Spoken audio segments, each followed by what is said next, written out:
नमस्कार, आप सभी का स्वागत न्यूज़ 10 में। आपके साथ मैं हूं मुकुल शर्मा। इस वक्त की तमाम बड़ी खबरों से आपको रूबरू कराएंगे, लेकिन सबसे पहले आइए नजर डाल लेते हैं हेडलाइंस पर।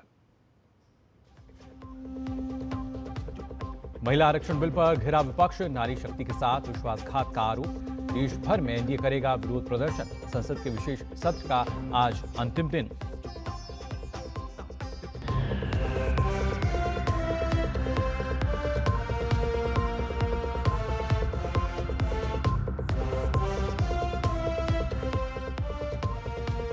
तमिलनाडु में आज चुनाव का हाई वोल्टेज कैंपेन। प्रधानमंत्री नरेंद्र मोदी कोयम्बटूर में करेंगे रैली, तो वहीं राहुल गांधी और स्टालिन भी करेंगे धुआंधार प्रचार।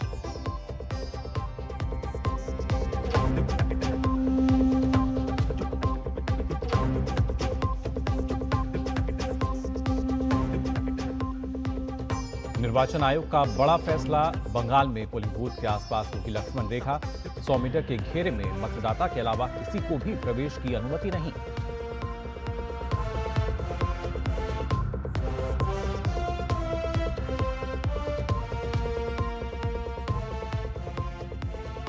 अमेरिका को सप्ताह के अंत में अच्छे परिणाम की उम्मीद। ट्रंप ने कहा, ईरान के साथ सही दिशा में चल रही है शांति वार्ता, जल्द समझौते की जताई उम्मीद।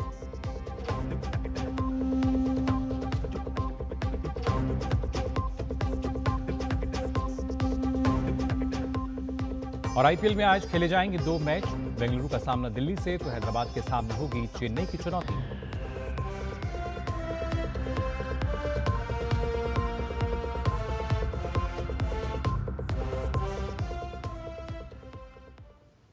और आइए न्यूज़ 10 में सबसे पहले बात करते हैं उस खबर की जिसके चलते विपक्ष पर विश्वासघात का आरोप लग रहा है। दरअसल संसद के विशेष सत्र का आज अंतिम दिन है। 16 तारीख को सरकार ने महिला आरक्षण से जुड़े कानून में संशोधन के लिए 3 दिन का विशेष सत्र बुलाया था, जिसके तहत लोकसभा में सरकार ने 3 बिल पेश किए और उन पर 20 घंटे से अधिक चर्चा हुई। लेकिन विपक्ष के विरोध के कारण सरकार को 2/3 बहुमत नहीं मिला और महिला आरक्षण से जुड़ा 131वां संविधान संशोधन विधेयक सदन में गिर गया। मत विभाजन के दौरान पक्ष में 298 और विरोध में 230 वोट पड़े। स्पीकर ने कहा कि अब इस बिल पर आगे की कार्रवाई पर फैसला संभव नहीं है। सरकार की ओर से भी संसदीय मंत्री किरेन रिजिजू ने विपक्ष को घेरा और कहा कि विपक्ष ने ऐतिहासिक मौका गंवा दिया।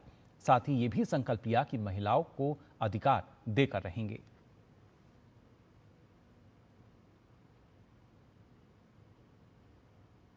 जो नतीजा आया है, ये इतना ऐतिहासिक और महत्वपूर्ण बिल पर देश का महिलाओं को अब सम्मान अधिकार देने का जो बिल है, उसको विपक्ष ने साथ नहीं दिया।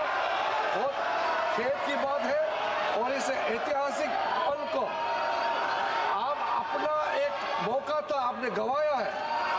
आदरणीय नरेंद्र मोदी जी के नेतृत्व में महिलाओं को जो सम्मान देने का, अधिकार देने का हमारा अभियान जारी रहेगा और हम अधिकार दे के ही रहेंगे आगे।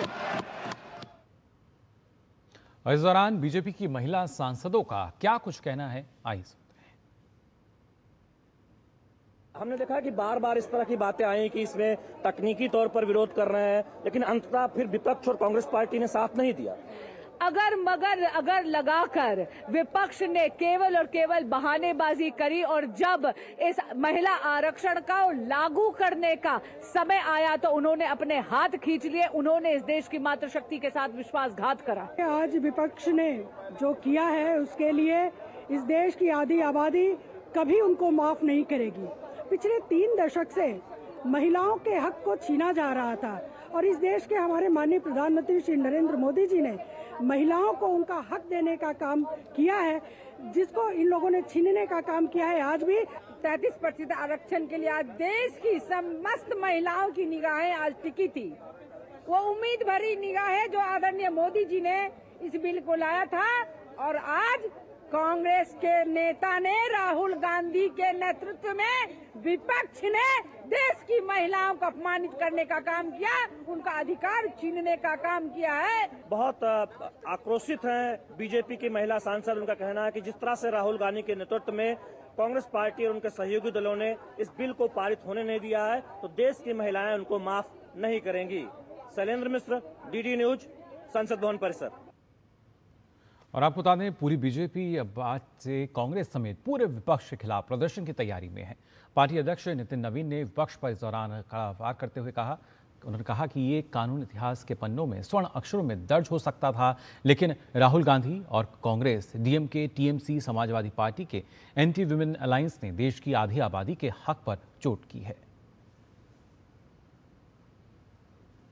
कांग्रेस का जो एंटी वुमेन अलायंस है, जिस प्रकार से देश की आधी आबादी के साथ विश्वासघात करने का काम पूरे राहुल गांधी एंड टीम ने किया है, आधी आबादी को एक बड़ा हक, एक भागीदारी सुनिश्चित करने का दिन हो सकता था। उनके भागीदारी को, उनके हक की मारी कांग्रेस और उनके सहयोगी दलों ने किया है। और हम आपको आश्वस्त करते हैं कि जिस प्रकार से उन्होंने महिलाओं को हक की मारी की है, हम इस विषय को लेकर पूरी तरह से सड़क पर जाएंगे। महिलाओं को निश्चित रूप से आधी आबादी अब पूरी तरह से कांग्रेस और उनके एंटी वुमेन अलायंस के खिलाफ खड़ी होगी। लोकसभा में अमित शाह ने साफ किया कि विधायी संस्थाओं में महिलाओं की हिस्सेदारी देने के लिए जिसका भी विरोध का सामना, जैसा भी विरोध हो उसका करना पड़े, हम करेंगे और लड़ेंगे भी, साथ ही महिलाओं को आरक्षण देकर रहेंगे। महिलाओं को प्रस्थापित करने के लिए, उनका संबल बनाने, उनके प्रतिनिधित्व देने के लिए और विधायी संस्थाओं में उनकी हिस्सेदारी देने के लिए जिसका भी विरोध का सामना करना पड़े, हम करेंगे, लड़ेंगे और महिलाओं को आरक्षण देकर रहेंगे। और हमारे संवाददाता अनुज यादव फिलहाल हमारे साथ जुड़ चुके हैं। अनुज, जानना चाहेंगे आपसे, जिस तरीके से बीजेपी अब लगातार कहीं ना कहीं प्रदर्शन जो है वो करती हुई नजर आ रही है विपक्ष के खिलाफ, और साथ ही अमित शाह का ये बयान कि हम लगातार महिलाओं के अधिकारों के लिए लड़ते रहेंगे, लेकिन उनके जो हक है वो उनको दिलाकर रहेंगे।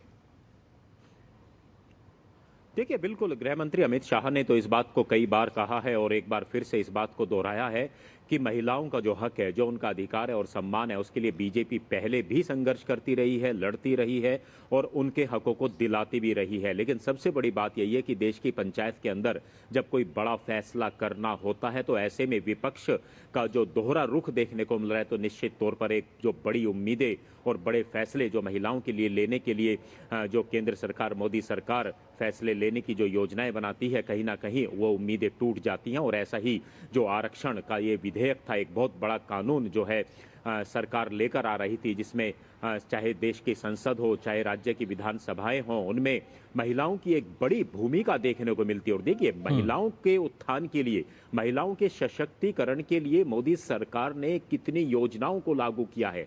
लेकिन सबसे बड़ी बात है कि प्रधानमंत्री नरेंद्र मोदी यही मुकुल चाहते थे कि देश की राजनीति में भी महिलाओं की भागीदारी हो, उनका सशक्तिकरण बढ़े, और इसी वजह से 33% आरक्षण की व्यवस्था करने के लिए ये बिल लाया गया था, जिसमें विपक्ष की तरफ से 2 दिन की चर्चा के अंदर देखें तो विपक्ष ने कहा कि वो महिला आरक्षण के खिलाफ नहीं है।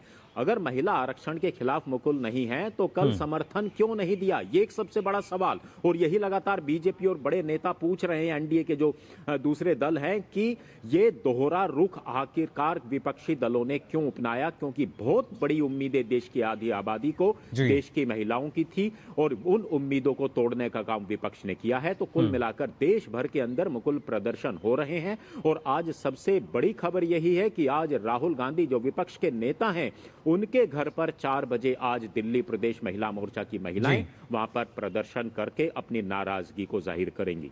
जी बिल्कुल, खासतौर से अनुज, लेकिन अगर देखा जाए कांग्रेस की अगर बात करें तो वहां हमने देखा था काफी लंबे समय तक कैसे महिला का जो शीर्ष नेतृत्व है वो नजर आया था। टीएमसी की बात की जाए, ममता बनर्जी नेतृत्व करती नजर आती हैं, लेकिन राजनीतिक मंशा जो है वो कहा जा सकता है कि अपने राजनीतिक स्वार्थ के लिए ही शायद प्रयास ये रहा कि महिलाओं को आगे आने ना दिया जाए।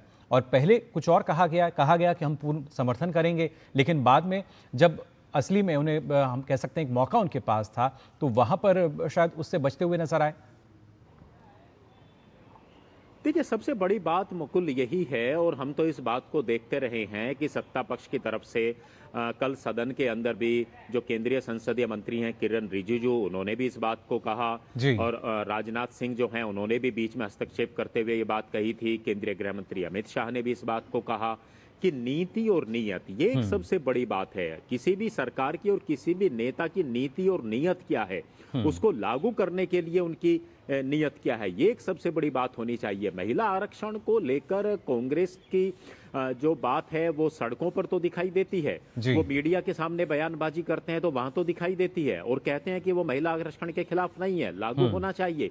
लेकिन मुकुल, सबसे बड़ी बात है कि सिर्फ बातें करने से नहीं, उसके लिए तो आपको कानून बनाने में समर्थन देना चाहिए। तो विपक्ष से एक बहुत बड़ी सत्ता पक्ष को उम्मीद थी कि विपक्ष इसमें समर्थन करेगा। और देखिए 2023 के अंदर जब इसको कानून को लाया गया था तो इसमें विपक्ष की भूमिका रही थी, इस बात से कौन इनकार कर सकता है। चर्चा हुई थी, उनके कुछ आरोप थे, कुछ संशोधन थे निश्चित तौर पर, और सरकार ने कहा था कि मिलजुल कर जब कोई फैसला लिया जाता है तो दोनों तरफ की बातों को माना जाता है। बिल्कुल। और 2029 में जब अब लागू करने की बात आई थी और इसको अंतिम रूप दिया जाना चाहिए था इसमें संशोधन के माध्यम से, उसमें विपक्ष पीछे क्यों हट गया? इसका जवाब तो अब देश की जनता और खास तौर से जो देश की आधी आबादी है, महिलाएं हैं, वो मांगेंगी और विपक्ष को जवाब देना होगा। अनुज, क्या पहले से ही इस तरह की रणनीति हम मान सकते हैं विपक्ष की और खासतौर से कांग्रेस की रही कि जब बिल लाया गया तब तो हमने बात कही, समर्थन की पास उसको कराया गया, लेकिन जब उसको लागू करने की बात आई तो पीछे हट गए? और क्या ये पहले से ही हम मान सकते हैं कि एक सोची समझी रणनीति के तहत ये सब हुआ?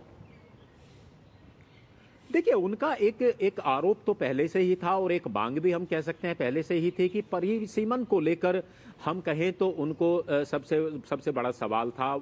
उनका कहना था कि नए परिसीमन के माध्यम से होना चाहिए, जो नया जनगणना होगी नया उसके माध्यम से परिसीमन होना चाहिए। तो कुल मिलाकर उनकी जो शंकाएं थी वो बेबुनियाद शंकाएं थी। संसद के अंदर भी सत्ता पक्ष की तरफ से इस बात को कहा गया। उनका कहना था कि दक्षिण भारत की सीटें कम हो जाएंगी, उत्तर भारत की सीटें बढ़ जाएंगी, जबकि सरकार ने, और हम तो कहते हैं प्रधानमंत्री नरेंद्र मोदी ने तो अपने भाषण में इस बात को कहा कि अगर आप गारंटी चाहते हैं तो मैं देश का प्रधानमंत्री इस बात की गारंटी देता हूं कि किसी भी राज्य के साथ भेदभाव नहीं होगा, सब जगह सीटें बढ़ेंगी। और ये बेबुनियाद बातें हैं, ये अफवाहें हैं, ये किसी भी तरीके से संभव नहीं हो सकता। और दूसरी सबसे बड़ी बात है, आप देश के अंदर देखिए परिसीमन लागू करना कितना जरूरी है।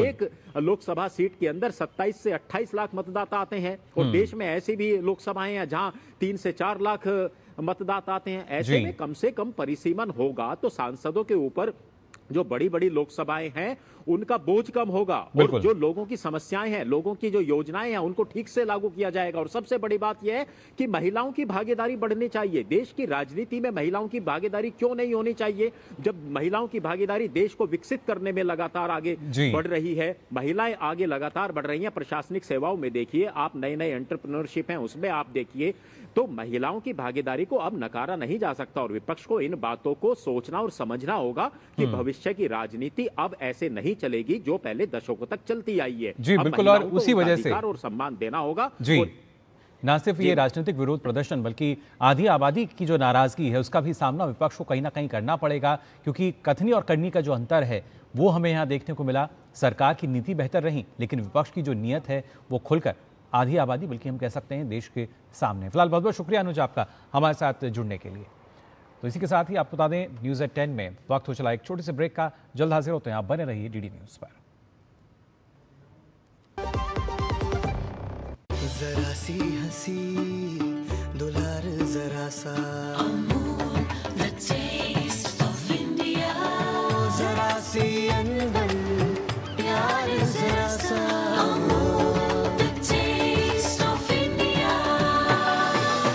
यही तो अमूल है स्वाद इंडिया का, यही तो अमूल है टेस्ट ऑफ इंडिया।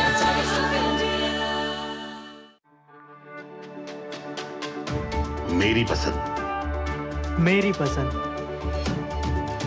मेरी पसंद, मेरी पसंद है। हमारी पसंद, हम सबकी पसंद। मजबूत देश का मजबूत सरिया हो गया स्टील। ब्रेक के बाद आप सभी का एक बार फिर स्वागत न्यूज़ एट 10 में। आप आइए बात कर लेते हैं तमिलनाडु और पश्चिम बंगाल की, जहां पर चुनावी समर जो है और उसमें खासतौर से प्रचार जो है चरम पर है। क्या कुछ स्थिति है जनादेश की, आइए जानते हैं।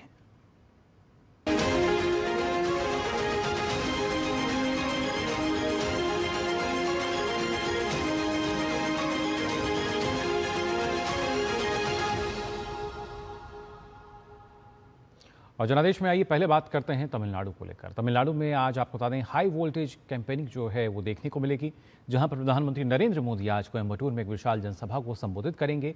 प्रधानमंत्री यहां एनडीए उम्मीदवारों के पक्ष में प्रचार करेंगे। तमिलनाडु में आपको बता दें 23 अप्रैल को एक ही चरण में मतदान होना है और माना जा रहा है कि पीएम की आज की जो रैली है उसमें कहीं ना कहीं बीजेपी कार्यकर्ताओं को, खासतौर पर बूथ पर डटे कार्यकर्ताओं का मनोबल बढ़ेगा।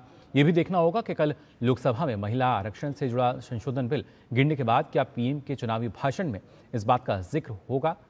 क्या पीएम यहां विपक्ष के तौर तरीकों को जनता के सामने रखेंगे? तो एक तरफ प्रधानमंत्री नरेंद्र मोदी जिनकी आज कोयम्बटूर में जनसभा है, और वहीं दूसरी तरफ अगर बात की जाए तो तमिलनाडु में ही जैसा हमने आपको बताया कि 23 अप्रैल को यहाँ विधानसभा चुनाव होने हैं और हर एक दल, हर एक पार्टी जो है अपने उम्मीदवार के समर्थन में यहाँ जनता तक अपनी पहुँच और हम कह सकते हैं गहरी करने में लगा है। इसी कड़ी में कांग्रेस नेता राहुल गांधी आज अलग अलग जगहों पर जनसभा करेंगे। राहुल गांधी राज्य के पुनेरी, सोलिंगर और थुरियूर में जनसभाएं करेंगे। इस दौरान राहुल गांधी पार्टी के पक्ष में माहौल बनाने की कोशिश करेंगे। आपको बता दें कि डीएमके गठबंधन में शामिल कांग्रेस पार्टी को 28 सीटें मिली हैं।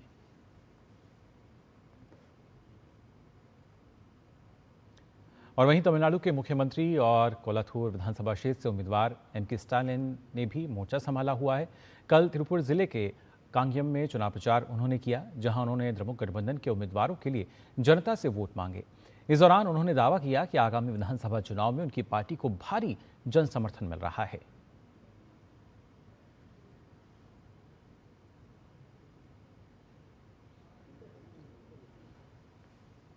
तो तमिलनाडु में चुनाव प्रचार जो है वो चरम पर नजर आ रहा है। तमिलनाडु के बाद अब आइए बात करते हैं पश्चिम बंगाल की भी। बंगाल विधानसभा चुनाव को लेकर निर्वाचन आयोग ने मतदान प्रक्रिया को निष्पक्ष और पारदर्शी बनाने के लिए बड़े और सख्त कदम उठाए हैं। पोलिंग बूथ के चारों ओर 100 मीटर का क्षेत्र सफेद चौक से चिन्हित किया जाएगा, जिसे लक्ष्मण रेखा की तरह माना जाएगा, जहां केवल मतदाता को ही प्रवेश की अनुमति होगी। मतदाता सत्यापन की प्रक्रिया बूथ के बाहर बीएलओ और सरकारी अधिकारियों द्वारा की जाएगी, जबकि अंदर भी अतिरिक्त जांच की व्यवस्था रहेगी।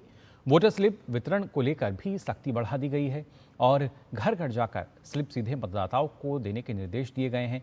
चुनाव आयोग ने यह भी सुनिश्चित किया है कि किसी भी तरह के फर्जी मतदान को रोकने के लिए फोटो और सूची के आधार पर कड़ी जांच की जाएगी। इसके साथ ही बॉडी कैमरा, माइक्रो ऑब्जर्वर्स और सीसीटीवी निगरानी के जरिए पूरी चुनाव प्रक्रिया पर पैनी नजर रखी जाएगी, ताकि चुनाव पूरी तरह शांतिपूर्ण और निष्पक्ष तरीके से संपन्न हो सकें।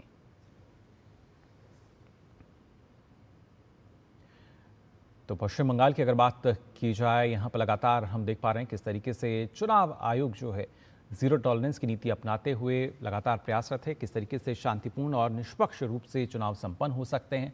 और जानकारी लेते हैं, हमारे संवाददाता सौरभ दत्ता जो हैं वो हमारे साथ जुड़ चुके हैं।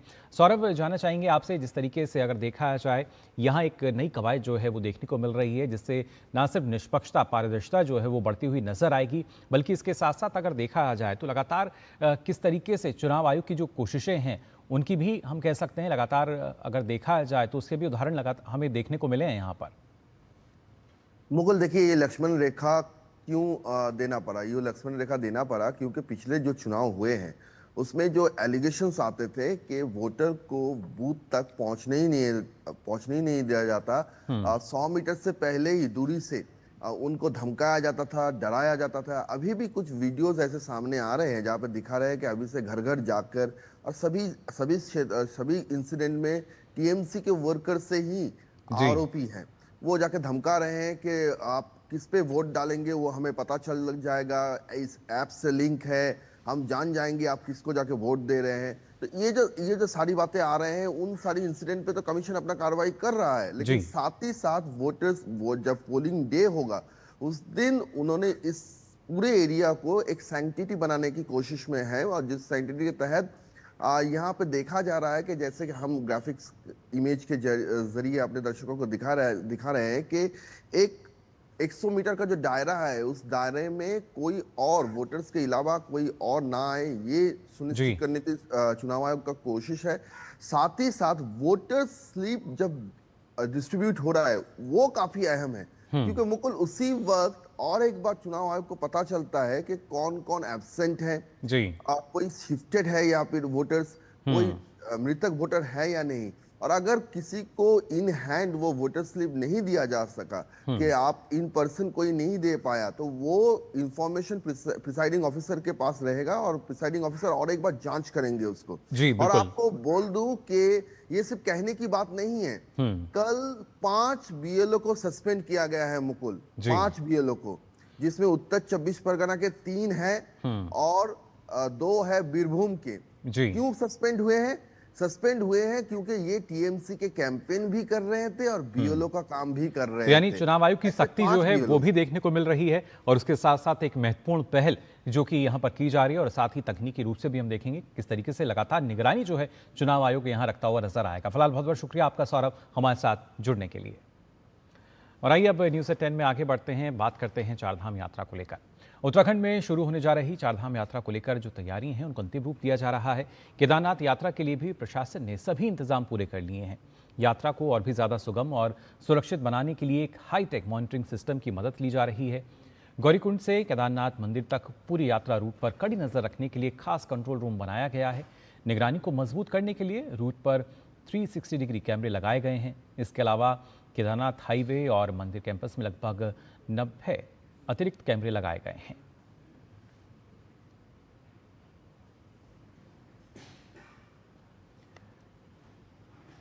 तो चारधाम यात्रा किस तरीके से हाईटेक बनाई जा रही है, सुरक्षा की दृष्टि से काफ़ी महत्वपूर्ण तकनीक का जो सहारा है वो लिया जा रहा है। और इसके साथ ही आपको बता दें, चारधाम यात्रा के लिए जो ऑफलाइन पंजीकरण है वो भी कल से शुरू हो गया है। पहले दिन की अगर बात की जाए तो करीब 2713 श्रद्धालुओं ने व्यक्तिगत रूप से इस दौरान पंजीकरण कराया। रविवार से शुरू हो रही यात्रा से पहले ही पंजीकरण प्रक्रिया शुरू हो गई है।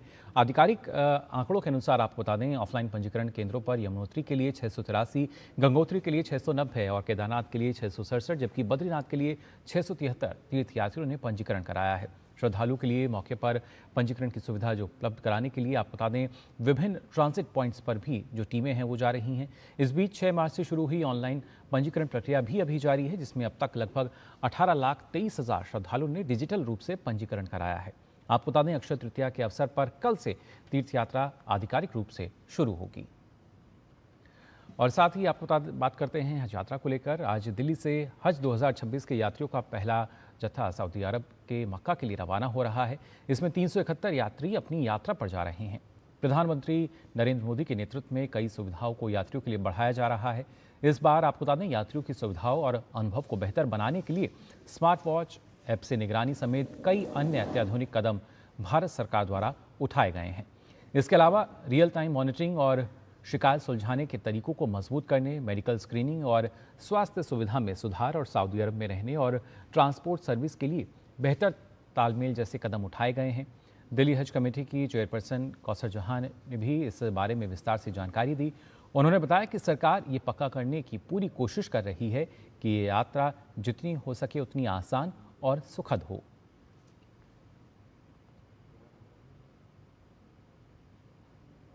आज हज 2026 की पहली उड़ान है और हमारे 371 हज यात्री इंशाल्लाह आज हज के मुक़द्दस सफ़र पर जाने वाले हैं। सबको दिल की गहराइयों से बहुत बहुत मुबारकबाद देना चाहती हूँ। और जैसे कि आप जानते हैं, यशस्वी प्रधानमंत्री मोदी जी के नेतृत्व में लगातार हज सुविधाओं का विस्तार हो रहा है और हमारा सरकार का पूरा प्रयास है कि इंशाल्लाह उनकी यात्रा जितनी हो सके सुगम हो, अच्छी हो और आसान हो। और आइए न्यूज़ 10 में रुक कर लेते हैं अंतर्राष्ट्रीय खबरों की तरफ भी। आपको बता दें, ईरान के अस्थायी संघर्ष विराम के बीच राष्ट्रपति डोनाल्ड ट्रंप ने कहा है कि ईरान में युद्ध समाप्त करने के लिए चल रही बातचीत में किसी भी प्रकार का पैसों का लेन देन नहीं होगा। ट्रंप ने आगे कहा कि अधिकांश बिंदुओं पर पहले ही सहमति बन चुकी है और इस सप्ताह के अंत तक भीतर ईरान के साथ बातचीत हो सकती है। खासतौर से उन्होंने ये भी कहा कि इस प्रक्रिया को तेज़ी से पूरा किया जाएगा क्योंकि कई प्रमुख मुद्दों पर पहले ही समझौता हो चुका है। इसके अलावा ट्रंप ने संघर्ष विराम के बाद ईरान से न्यूक्लियर डस्ट निकालने के बारे में भी कहा है, जिसे अमेरिकी सरकार ईरान से हटाने की कोशिश कर रही है। वहीं ईरान ने उच्च शुद्धता वाले यूरेनियम को कहीं भी स्थानांतरित करने से इनकार किया है, जिस पर अमेरिका लगातार दबाव बना रहा है।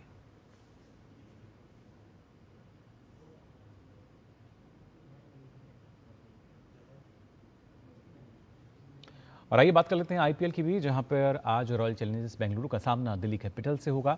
ये मैच आज 3:30 बजे बेंगलुरु में खेला जाएगा। रॉयल चैलेंजर्स बेंगलुरु अंक तालिका में दूसरे स्थान पर है, वहीं दिल्ली कैपिटल्स 6ठे स्थान पर है। इस मुकाबले में आरसीबी की टीम पर्यावरण संरक्षण का संदेश देने की गो ग्रीन पहल के तहत हरे रंग की जर्सी पहनकर आज मैदान में खेलने के लिए उतरेगी। ये जर्सी 100% रिसाइकल मटेरियल से तैयार की गई है। और आईपीएल के दूसरे मुकाबले की अगर बात करें तो आज सनराइजर्स हैदराबाद का सामना चेन्नई सुपर किंग्स से यहाँ होगा। ये मैच शाम 7:30 बजे से हैदराबाद में खेला जाएगा। हैदराबाद की टीम खासतौर से पॉइंट टेबल में 5वें स्थान पर है, वहीं चेन्नई सुपर किंग्स 8वें स्थान पर है। तो फिलहाल के लिए न्यूज़ 10 में बस इतना ही। दीजिए अनुमति। नमस्कार।